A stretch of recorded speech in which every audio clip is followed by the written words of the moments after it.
It's my official honor now to welcome President Zelensky to make an address to a joint session. And I said to the members, President Zelensky speaking to Congress today, and your being in the chamber will be a bright part of your own legacy. Thank you, Mr. President, for honoring us with your presence. The entire Congress, Democrats and Republicans, House and Senate, look forward to hearing your message of unity. And thank you so much that you supported us in financial support and with really that ammunition which will help on battlefield. Thank you so much. Thank you so much. Great honor. And it's all Russia's fault, of course. Never mind that way back in 2017, American neocon psychos had already declared war on Vladimir Putin's Russia. Our fight is not with the Russian people, but with Putin. Our promise to you is to take your cause to Washington and make the case against Putin to the world. You know, as we've said so many times, do we have compassion for the Ukrainian people who are the victims of this? Of course, that's the problem. These megalomaniacs are playing with people's lives, as they always do, as they did with Iraqi children a long time ago, right? They've been doing forever. Perpetual war. That's what they do. And now Zelensky, Time magazine's Person of the Year, is canceling Christians.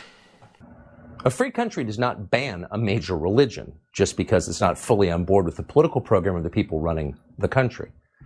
But Zelensky's doing that, and his cabinet is now devising ways to punish Christians for practicing their banned ancient religion in Ukraine. Quote, personal, economic, and restrictive sanctions will be applied to any Christian caught worshiping in unapproved ways. So here's the response of one bishop to the news.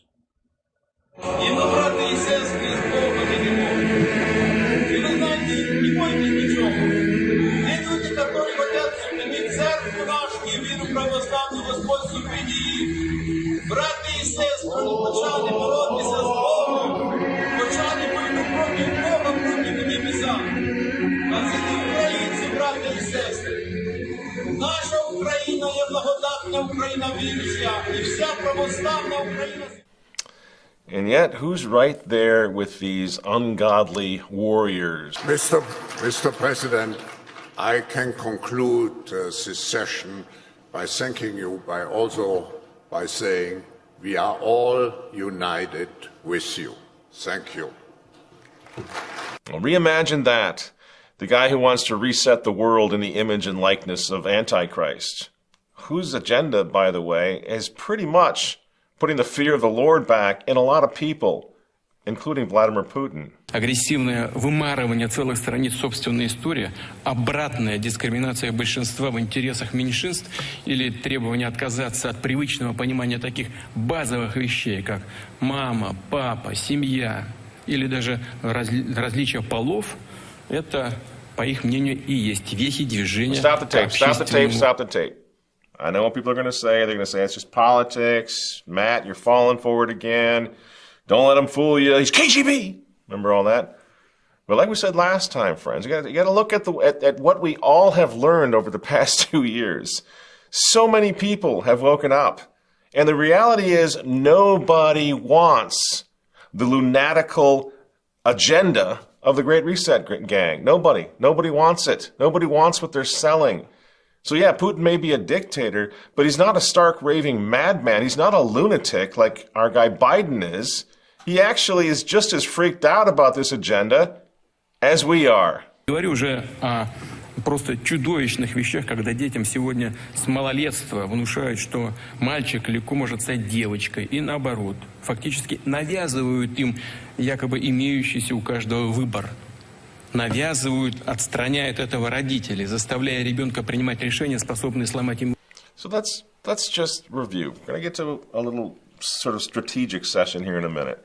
First, these people pushing for war in Washington, in London, first they stuck the stick in the Russian hornet's nest. That was brilliant. Back in 2017, we've gone over and over that. 2014, 2015, before that, the regime change under John McCain and Victoria Nuland and all these people, right?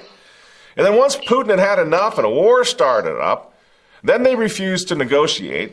What did Biden famously say? I will not talk to Vladimir Putin, right? Which is not a good way to stop or to bring peace, refusing to even talk to the other side.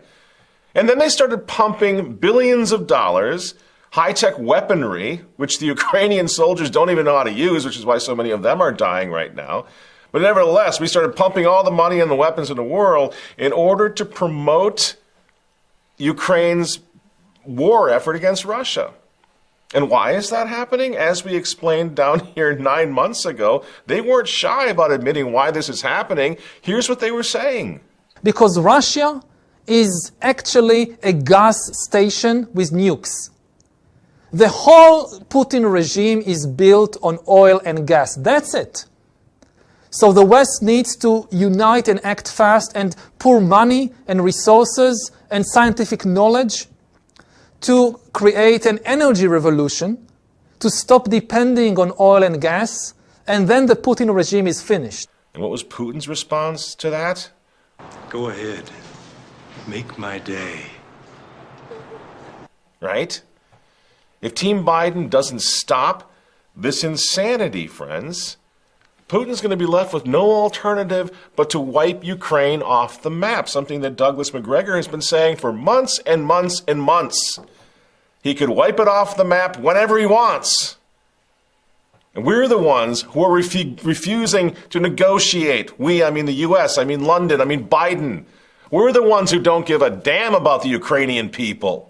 It's a lie, friends. And I want to use this as an example so that maybe the next time they come along with another one of these crises, with another one of these big, gigantic fake news lies, we'll be a little more discerning. I mean, 8 months ago already, when everyone was ordering bigger and better Ukrainian flag lapel pins and standing with Ukraine, it was absolutely crystal clear to us down here in the underground who was behind this insanity. And the godfather, by the way, as we've been talking over at RemnantNewspaper.com, the godfather of that New World Order has got his fingerprints all over this thing. Back in 2015, the Directorate of the Ministry of Foreign Affairs of Ukraine, she positively gushed her gratitude and her praise. One George Soros. Since 1990, no other private donor has traveled a longer distance in helping Ukraine.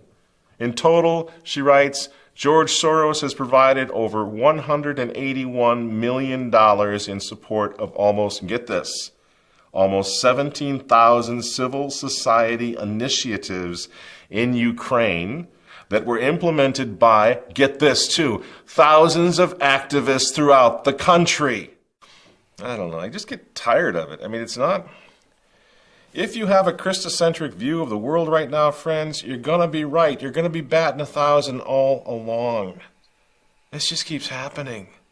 I mean, you have to be able to discern. You have to understand what's going on here, how people are being used and being exploited to push an agenda. Do you remember when the Ukraine thing first happened?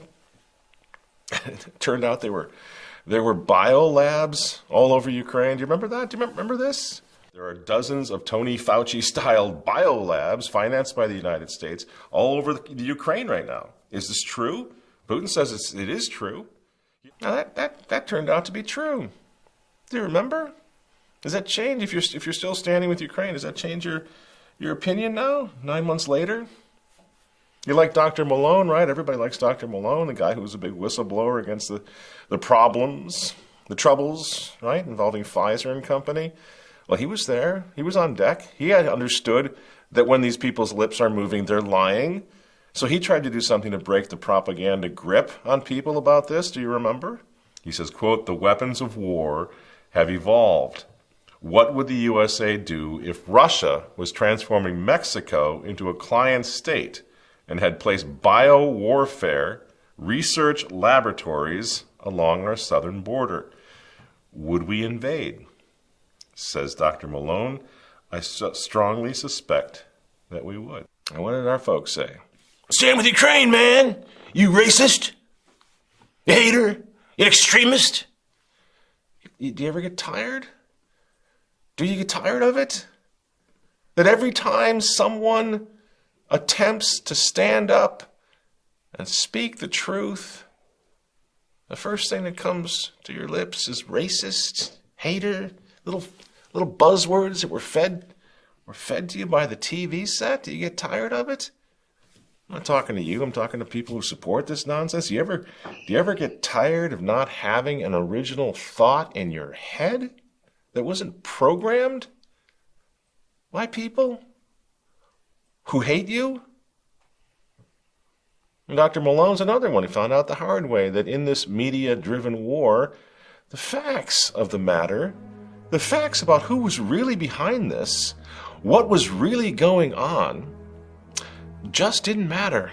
I set up a foundation in Ukraine before Ukraine became independent of Russia.